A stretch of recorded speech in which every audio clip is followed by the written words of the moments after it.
Egzorcyzmy już od dawna są uznawane przez wielu ludzi za zabobony.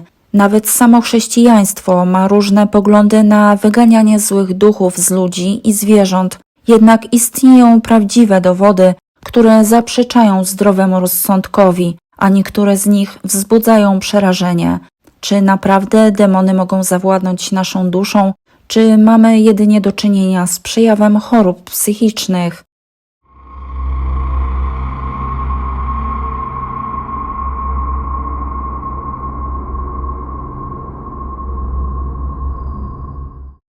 Pierwszy przypadek miał miejsce w 2002 roku. Patricia Alvarez była samozwańczą matką Kościoła Ducha. Świadkowie twierdzą, że w kościele bardzo często odbywają się egzorcyzmy. Ponoć przychodzą tam kobiety, które czują się opętane przez złe duchy. Sąsiedzi dość często słyszą przerażające krzyki dobiegające z bram kościoła. Jedną z kobiet, która przyszła z prośbą o egzorcyzm, była 32-letnia Camila Senaut. Alves używała standardowych kroków, ale kiedy wydawało jej się, że zły duch za nic nie opuści ciała opętanej, przystąpiła do bicia. Tym razem jednak nie użyła kija, tylko żelaznego pręta. Biła ją po całym ciele, a nawet po głowie. W ten sposób pobiła kobietę na śmierć. Wystraszyła się tego, co zrobiła i zakopała ofiarę w płytkim grobie w swoim ogrodzie. Ponieważ robiła to w nocy, nie zauważyła, że część jej ciała wystaje z grobu. Na drugi dzień sąsiedzi zobaczyli przeraźliwy widok. Natychmiast powiadomili policję, która aresztowała egzorcystkę. Śledztwo trwało 3 lata, ponieważ trzeba było przesłuchać wiele świadków, zwłaszcza kobiet, które poddały się egzorcyzmom Alves. Została skazana na 10 lat pozbawienia wolności dopiero w 2005 roku. Podobno nadal odprawia swoje niebezpieczne procedury. Miejscem kolejnych wydarzeń, które rozegrały się w 2005 roku, był prawosławny klasztor Tanaku w Rumunii. 23-letnia Marsisa Irina Cornici za namową swojej koleżanki przybyła do klasztoru, ponieważ chciała zostać zakonnicą, podobnie jak jej koleżanka. Podczas przygotowań do powołania Marsisa zaczęła w sposób nienaturalny śmiać się podczas mszy. Jej stan psychiczny się pogorszył, dlatego trafiła do szpitala psychiatrycznego, gdzie zdiagnozowano u niej schizofrenię. Została poddana 2-tygodniowemu leczeniu, a potem wróciła do klasztoru, biorąc od tego czasu regularnie leki. Kapelan zakonu Daniel Petre Correganu, będąc przekonany, że nie chodzi tu o chorobę psychiczną, a opętanie, zajął się kobietą. Najpierw związał jej nogi i ręce, a następnie zamknął ją w celi bez wody i jedzenia. Kilka dni później rozwiązał kobietę. Natarł nadgarstki i ciało olejem świętym i zaniósł do kościoła. Tam przywiązał ją do krzyża i pozwolił jej tak wisieć przez 3 dni. Jej usta posmarował wodą święconą, aby zabronić dziewczynie modlić się i przeklinać. Potem zakneblował, by nie mogła krzyczeć. Po 3 dniach ściągnięto ją z krzyża i przeniesiono do celi klasztornej. Według ojca Daniela została wyleczona, jednak zakonnice nie mogły jej dobudzić, a kiedy zorientowały się, że ma słaby puls, zadzwoniły po karetkę, jednak nie zdążyła już dojechać do szpitala. Szpital natychmiast powiadomił policję, gdy na jej ciele zauważyli ślady po łańcuchach. Sekcja zwłok wykazała, że kobieta zmarła z odwodnienia, wyczerpania i braku tlenu. Ciasny knebel ją dusił. Po tym zdarzeniu rumuński kościół prawosławny natychmiast zamknął klasztor. Księdza i zakonnicę aresztowano za udział w torturach.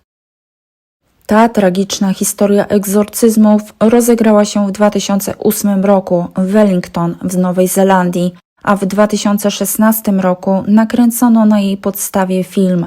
22-letnia Janet budziła się w nocy z krzykiem, groziła rodzinie śmiercią i przeklinała wszystkich, którzy starali się jej pomóc. Jednak w pobliżu nie było żadnego księdza, który miałby jakiekolwiek doświadczenie w wyrzucaniu złych duchów. Dlatego rodzina zdecydowała, że sama przeprowadzi egzorcyzmy. W egzorcyzmach brało 9 członków rodziny. Zapoznali się oni z różnymi rodzajami obrzędów wyganiania demona. Dla bezpieczeństwa wykorzystali aż kilka z nich. Wśród nich był również magiczny rytuał karakija, który jest używany do usuwania klątw. Wokół dziewczyny znalazło się aż 40 osób.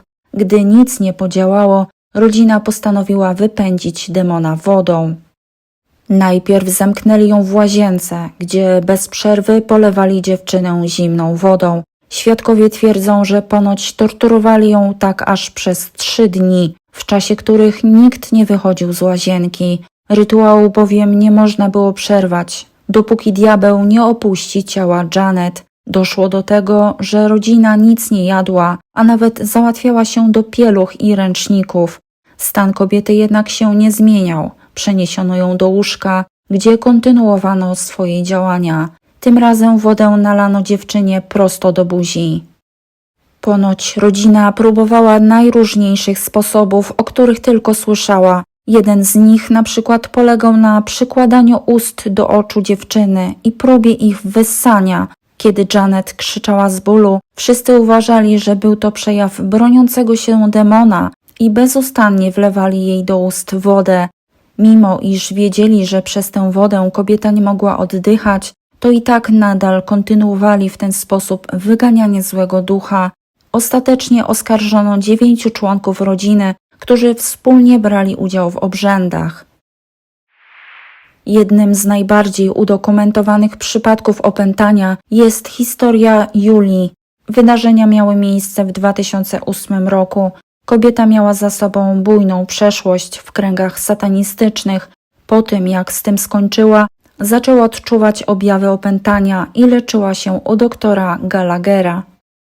Julia mówiła językami, których sama nie znała. Ponadto w pomieszczeniu, w którym się znajdowała, unosiły się przedmioty oraz wykrzykiwała głębokim, męskim głosem różnego rodzaju obelgi. Nikt nie był w stanie wyjaśnić, jak odróżniała zwykłą wodę od święconej.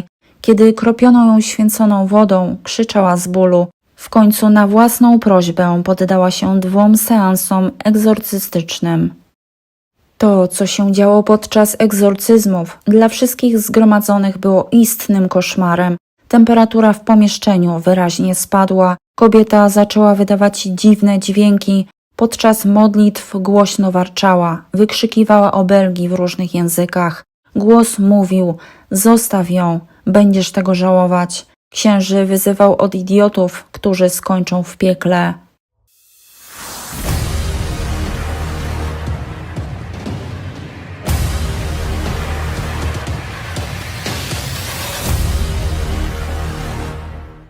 Obecnie Kościół katolicki stara się rozpoznawać, czy ma do czynienia z chorobą czy opętaniem. To jeden z największych problemów. To dlatego egzorcyści studiują psychiatrię i są bardzo ostrożni w stwierdzeniu obecności złego ducha. To dlatego przypadki egzorcyzmów w Kościele są teraz bardzo rzadkie.